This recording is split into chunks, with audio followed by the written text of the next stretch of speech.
Bismillahirrahmanirrahim. Assalamualaikum warahmatullahi wabarakatuh.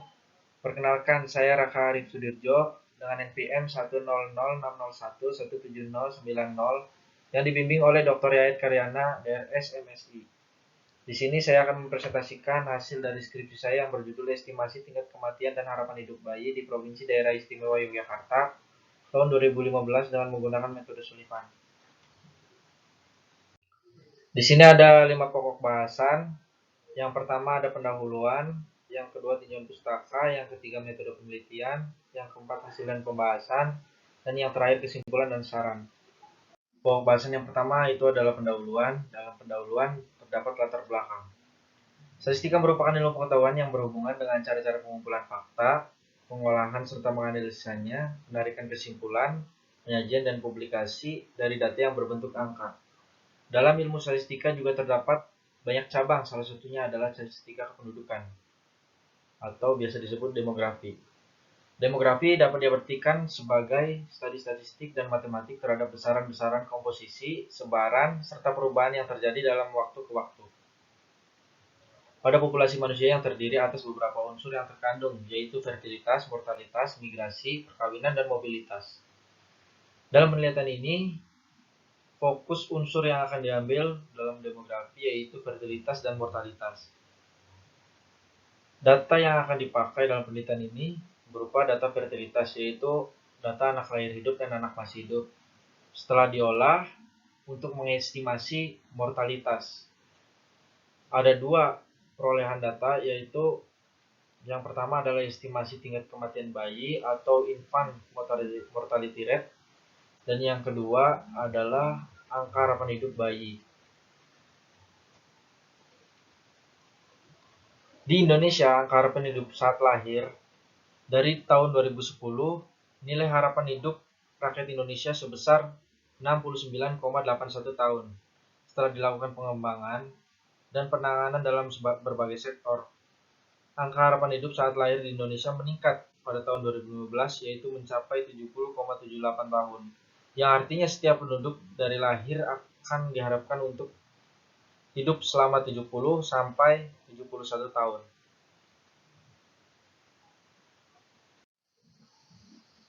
Untuk menghitung IMR dan angka harapan hidup bayi, ada dua cara. Yaitu cara langsung dan cara tidak langsung. Untuk cara langsung yaitu dengan bertanya langsung jumlah kematian seperti yang ada pada sensus penduduk. Dan cara tidak langsung yaitu dengan menggunakan metode BRAS, metode Sullivan, metode Vini, dan metode Trussell. Ada satu metode lagi yaitu metode Polloni-Heligman.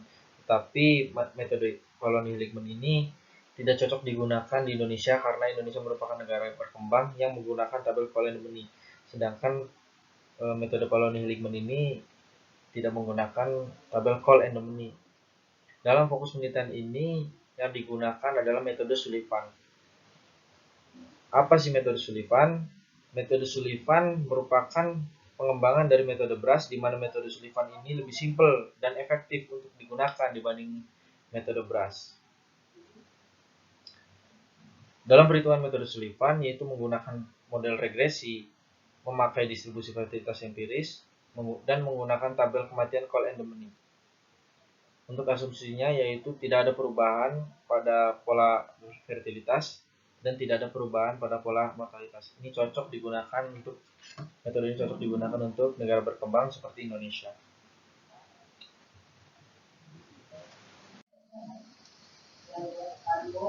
Selanjutnya dalam rumusan masalah yang pertama, bagaimana keadaan dan tingkat kematian bayi di Provinsi Daerah Istimewa Yogyakarta di tahun 2015 dengan menggunakan metode Sullivan. Yang kedua, berapa angka harapan hidup bayi laki-laki dan bayi perempuan di Provinsi Daerah Istimewa Yogyakarta tahun 2015 dengan menggunakan metode Sullivan. Untuk tujuan penelitiannya yaitu menjawab dari rumusan-rumusan masalah tadi.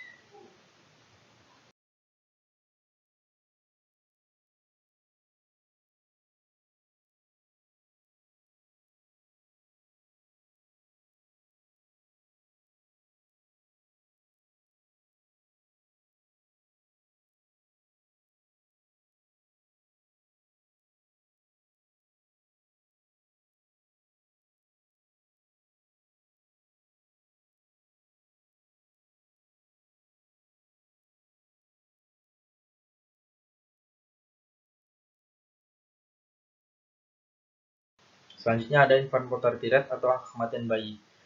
Angka kematian bayi adalah angka yang menunjukkan banyaknya kematian bayi setiap 1000 kelahiran. Secara umum, untuk mendapatkan IMR adalah dengan membagi jumlah kematian bayi selama setahun dibagi banyaknya kelahiran hidup dan dikalikan 1000. Angka kematian bayi atau IMR menjadi indikator keberhasilan pembangunan kesehatan khususnya dan menjadi indikator pembangunan secara keseluruhan. Ada 3 taraf kondisi dari infant mortality rate atau angka kematian bayi ini.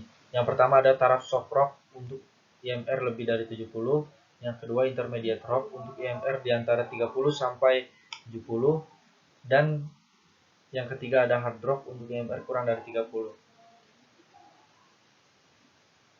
IMR yang rendah biasanya dipunyai oleh negara-negara maju, sedangkan IMR yang tinggi biasanya dipunyai oleh negara-negara berkembang atau kurang dalam nilai pembangunan secara keseluruhan. Selanjutnya ada ekspektasi of life atau angka harapan hidup. Angka harapan hidup adalah rata-rata kemungkinan umur hidup penduduk. Jika angka kematian bayi tinggi, maka harapan hidup di wilayah tersebut akan rendah, begitu pula sebaliknya. Walaupun angka harapan hidup dan angka kematian bayi ini memiliki korelasi negatif, tapi kedua indikator ini disajikan untuk mengukur derajat kesehatan manusia dengan pemilihan faktor-faktor yang berpengaruh secara langsung untuk kedua indikator. Angka harapan hidup dapat ditingkatkan melalui peningkatan kondisi gizi, pangan, kesehatan, serta pendidikan.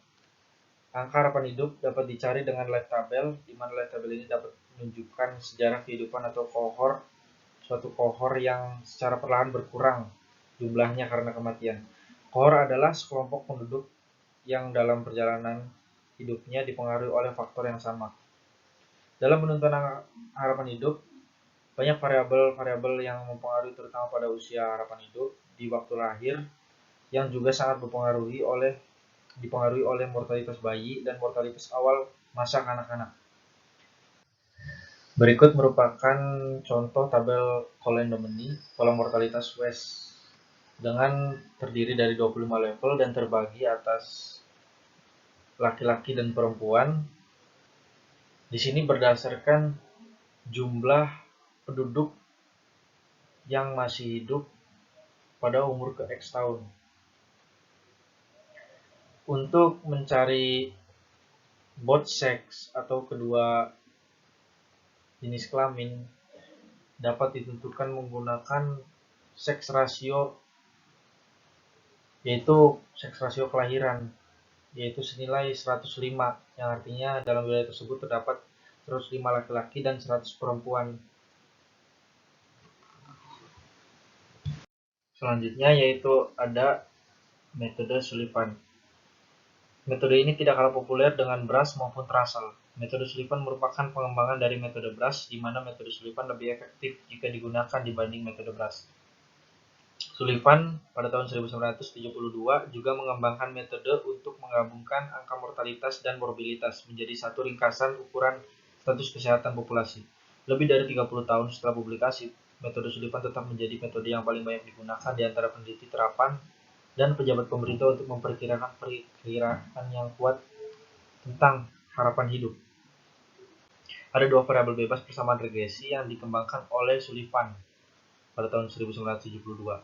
Variabel bebas pertama adalah rasio antara paritas atau kelahiran rata-rata perempuan pada kelompok umur 15 hingga 19 tahun dan paritas rata-rata perempuan pada kelompok umur 20 hingga 24 tahun, yaitu dilambangkan P1 per P2. Variabel bebas kedua adalah rasio antara paritas rata-rata perempuan pada kelompok umur 20 hingga 24 tahun dan paritas rata-rata perempuan pada kelompok umur 25 hingga 29 tahun, dilambangkan P2 per P3. Dan ada 3 variabel tak bebas yang digunakan oleh Sullivan pada tahun 1972. Yang pertama yaitu rasio antar probabilitas kematian dari saat lahir sampai sebelum umur 2 tahun dengan proporsi anak meninggal dari perempuan pada kelompok umur 20 hingga 24 tahun, dilambangkan Q2 per D2. Yang kedua, ada rasio antara probabilitas kematian dari saat lahir sampai sebelum umur 3 tahun dengan proporsi anak meninggal dari perempuan pada kelompok umur 25 sampai 29 tahun. Dilambangkan Q3 per D3. Dan yang terakhir, dan variabel tak bebas terakhir, yaitu rasio antara probabilitas kematian dari saat lahir sampai sebelum umur 5 tahun dengan proporsi anak meninggal dari perempuan pada kelompok umur 30 hingga 34 tahun yang dilambangkan Q5 per D4.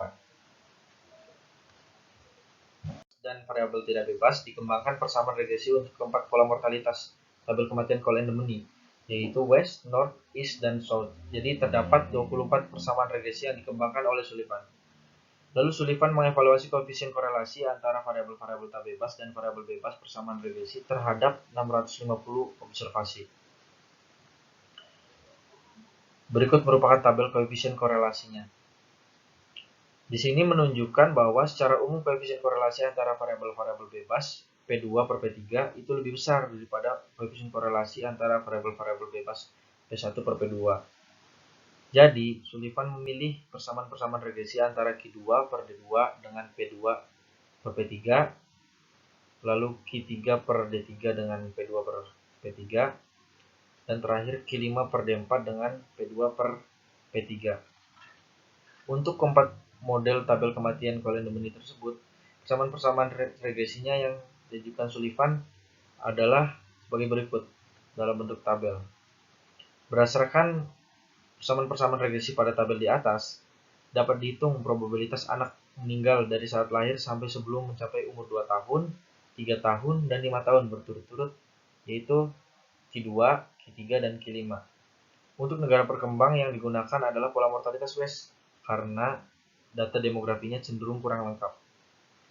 Berikut merupakan rumus perhitungan proporsi menggunakan regresi Q2, Q3, dan Q5 untuk model West. Secara garis besar, cara kerja metode Sullivan yaitu menentukan proporsi mati anak terlebih dahulu dengan cara membagi rata-rata dari anak lahir hidup dan anak masih hidup. Dengan diketahui proporsi mati anak per kelompok usia perempuan, selanjutnya akan dilakukan proses smoothing proporsi mati dan jumlah anak yang hidup menurut umur anak dengan menggunakan analisis regresi pola mortalitas West yang telah dikemukakan oleh Sullivan. Dan terakhir akan ditentukan seberapa besar level of mortality untuk mengestimasi tingkat kematian dan harapan hidup dengan mengacu pada tabel pola mortalitas West. Berikutnya yaitu wilayah yang akan menjadi objek penelitian. Wilayah ini adalah Provinsi Daerah Istimewa Yogyakarta. Provinsi ini merupakan provinsi terpadat keempat di Indonesia dengan kepadatan penduduk mencapai 1.173 km persegi. Indeks pembangunan manusia Daerah Istimewa Yogyakarta selalu berada di atas IPM nasional setiap tahunnya. Penduduk lanjut usia Provinsi Daerah Istimewa Yogyakarta juga merupakan yang terbanyak di Indonesia, yakni sebesar 13,55%. Hal ini melatar belakangi asumsi masyarakat bahwa Provinsi Daerah Istimewa Yogyakarta memiliki tingkat kematian yang rendah dan harapan hidup yang tinggi. Artinya, wilayah ini memiliki tenaga kesehatan yang sudah sangat baik. Pokok bahasan berikutnya yaitu metode penelitian. Di sini ada sumber data dan data penelitian. Data yang digunakan dalam penelitian ini merupakan data sekunder yang diperoleh dari hasil publikasi survei penduduk antar sensus atau SUPAS 2015 Badan Pusat Statistik Provinsi Daerah Istimewa Yogyakarta. Berdasarkan data survei, umur perkawinan pertama perempuan di Daerah Istimewa Yogyakarta mencapai puncaknya pada kelompok umur 19 hingga 24 tahun, yakni sebesar 75,85%. Sedangkan penggunaan KB terbanyak berada pada kelompok usia 35 sampai 39, yakni sebesar 20,97%. Dengan menggunakan hasil SUPAS ini, variabel yang akan digunakan yakni jumlah anak lahir hidup atau ALH dan jumlah anak masih hidup atau AMH per kelompok usia perempuan. Berikut datanya. Berikut data perempuan menurut kelompok umur 20 hingga 34 dengan jumlah anak lahir hidup ALH dan anak masih hidup AMH. Telah diperoleh grafik pada masa puncak perempuan melahirkan anak lahir hidup tersebut. Grafik tertinggi berada pada perempuan dengan kelompok umur 25 hingga 29 tahun. Oleh karena itu, kelompok umur yang akan kita ambil yaitu dari kelompok umur perempuan 20 tahun hingga kelompok umur perempuan 34 tahun. Jadi ada 3 kelompok umur yang akan dipakai dalam metode penelitian ini. Selanjutnya yaitu ada tahapan analisis. Metode yang digunakan untuk estimasi ini adalah metode Sullivan. Metode ini hanya berfokus pada 3 kelompok umur perempuan usia reproduktif, yakni 20-24, 25-29 tahun, dan 30-34 tahun. Hal ini karena pada rentang umur tersebut perempuan mencapai masa puncaknya melahirkan anak. Berikut merupakan langkah-langkah yang dilakukan dalam menganalisis data dalam penelitian ini. Yang pertama itu menentukan rata-rata anak lahir hidup atau PI dan rata-rata anak masih hidup atau SI menurut kelompok umur perempuan 20-24, 25-29, dan 30-34. Lalu yang kedua menentukan proporsi anak yang meninggal dari rasio rata-rata anak lahir hidup dan anak masih hidup menurut kelompok umur perempuan 20-24, 25-29, dan 30-34 tahun. Selanjutnya menentukan faktor pengalih Sullivan dengan menggunakan regresi model Sullivan pada pola mortalitas race. Lalu menimbang proporsi anak yang mati dengan faktor pengalih Sullivan sehingga proporsi anak yang mati layak untuk dianalisis dan lebih smoothing. Selanjutnya menghitung jumlah anak yang masih bertahan hidup atau LX dengan radix 100.000 yang merupakan angka awal tabel kematian. Dan yang terakhir, dengan menggunakan software Microsoft Excel akan ditentukan level of mortality both sex dengan menggunakan sex ratio kelahiran 105. Berikutnya ada hasil dan pembahasan. Yang pertama dalam hasil dan pembahasan ini ada hubungan antar variabel.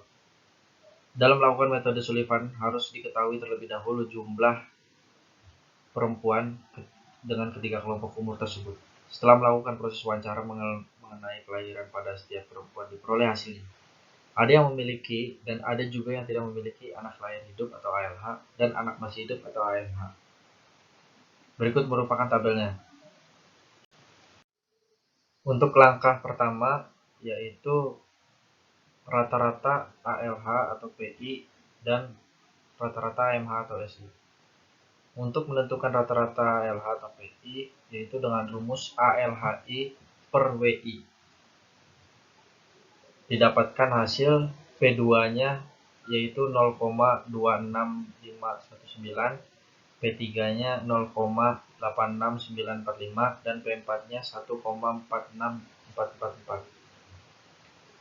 Lalu pada rata-rata AMH atau SI dengan rumus AMHI per WI yang diperoleh S2-nya yaitu 0,26286, S3 0,85807 dan S4 1,43932. Lalu pada proporsi anak meninggal atau DI telah diketahui dengan rumus DI sama dengan 1 min SI per PI.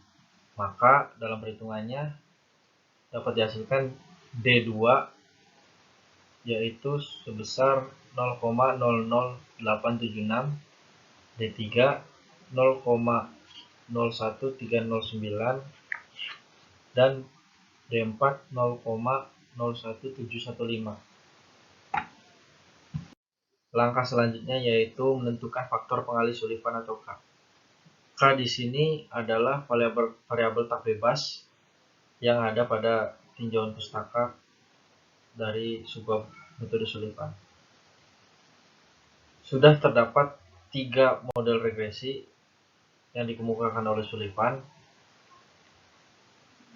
Itu adalah K1, K2, dan K3. Diperoleh perhitungan dengan memasukkan nilai dari rasio P2 per P3-nya. Setelah dimasukkan angka-angka P2 dan P3-nya, diperoleh K1-nya sebesar 1,13530 dan K2-nya diperoleh 1,04800 dan K3-nya diperoleh 1,02935. Selanjutnya menentukan probabilitas kematian anak atau Qx. Dengan rumus K sama dengan Qx per DI. Qx sama dengan K kali DI. Untuk Q2, Q3, dan Q5 berturut-turut, yaitu tinggal dikalikan. Artinya diperoleh Q2 sebesar 0,00994. Q3 diperoleh sebesar 0,01372 dan Q5 sebesar 0,01765. Selanjutnya yaitu menghitung jumlah anak yang hidup atau Lx dengan rumus Lx sama dengan 1 min Qx kali 100.000 yang merupakan radiks awal tabel kematian. Pada tabel ini menunjukkan bahwa jumlah anak yang masih bertahan hidup hingga tepat mencapai umur 2 tahun atau L2 itu sebanyak 99.000 orang. Sedangkan jumlah anak yang masih bertahan hidup hingga tepat mencapai umur 3 tahun yaitu sebanyak 98.628 orang. Dan jumlah anak yang masih bertahan hidup hingga tepat mencapai umur 5 tahun yaitu sebanyak 98.235 orang. Nilai-nilai ini termasuk besar pada live tabel. Selanjutnya yaitu menghitung level of mortality atau LM. Untuk mengetahui LM, sebelumnya harus diketahui terlebih dahulu both sexes-nya. Pada tabel kematian Cold-Endemony, belum diketahui both sexes-nya, maka akan diperoleh dengan rumus sebagai berikut. Dengan sex ratio kelahiran 105, artinya laki-laki itu 105 dan perempuan 100. Maka diperoleh dengan rumus sebagai berikut. Dengan X merupakan L laki-laki dan Y merupakan L perempuan. Digunakanlah Microsoft Excel untuk mendapatkan tabel sebagai berikut. Setelah menggunakan Microsoft Excel dan mendapatkan tabelnya, maka akan dicocokkan dari perhitungan didapat L2 sebesar 99.005. Pada tabel both sexes, nilai L2 terletak antara LM24 dan LM25 sehingga dilakukan interpolasi dan hasilnya LML2 itu sebesar 24,33. Untuk L3-nya yang sebesar 98.628 itu terletak pada both sexes pada LM itu adalah level LM23 dan LM24 sehingga dilakukan juga interpolasi dan didapatkan hasilnya itu sebesar 23,82. Untuk catatan, mencari level tabel kematian banyak digunakan sebagai patokan pada L2 dan L3 karena pada L2 dan L3 merupakan puncak-puncak kelompok usia perempuan melahirkan pada rentang waktu survei 5 tahunan. Sedangkan untuk L5 rujukan waktunya jauh, jadi kelahiran sampai pelaksanaan survei. Jadi L5 hampir tidak pernah digunakan kecuali pada metode BRAS. Jadi dari catatan tersebut diperoleh level of mortality-nya akhirnya yaitu senilai 24,1.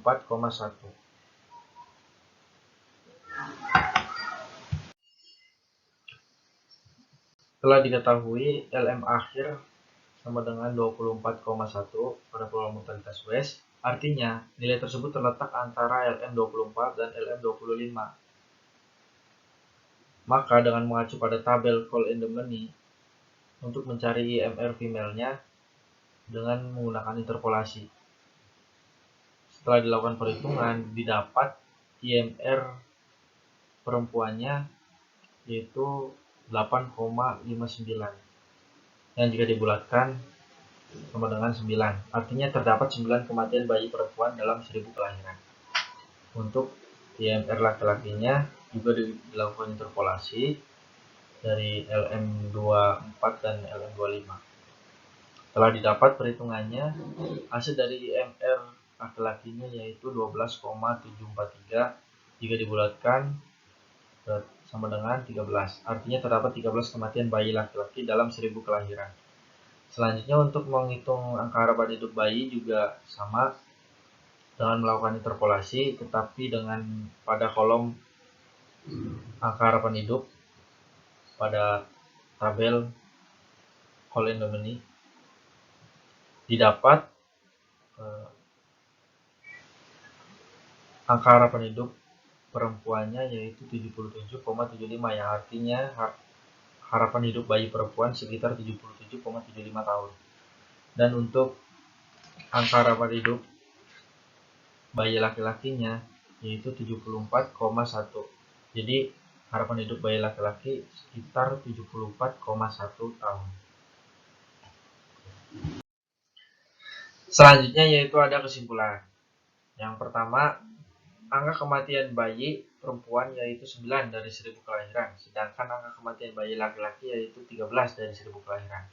Artinya, IMR Provinsi Daerah Istimewa Yogyakarta tahun 2015 tergolong dalam taraf hard rock, yaitu di bawah 30 kematian dari 1000 kelahiran, yakni suatu kondisi IMR tergolong rendah. Yang kedua, angka harapan hidup bayi di Daerah Istimewa Yogyakarta tahun 2015 yaitu 77,75 tahun untuk bayi perempuan dan 74,18 tahun untuk bayi laki-laki. Angka ini termasuk dalam kategori sangat tinggi, yakni berada di atas rata-rata harapan hidup bayi di Indonesia, yaitu sekitar 71 tahun. Yang terakhir ada saran. Dalam beberapa tahun terakhir, angka harapan hidup Provinsi Daerah Istimewa Yogyakarta mencapai nilai yang sangat tinggi. Jadi perlu adanya upaya yang lebih keras di masa mendatang bagi pemerintah daerah untuk mempertahankan nilai tersebut agar tidak terjadi penurunan. Sekian presentasi dari saya. Bila ada tutur kata yang kurang berkenan, saya mohon maaf. Billahi taufiq wal hidayah. Wassalamualaikum warahmatullahi wabarakatuh. Terima kasih.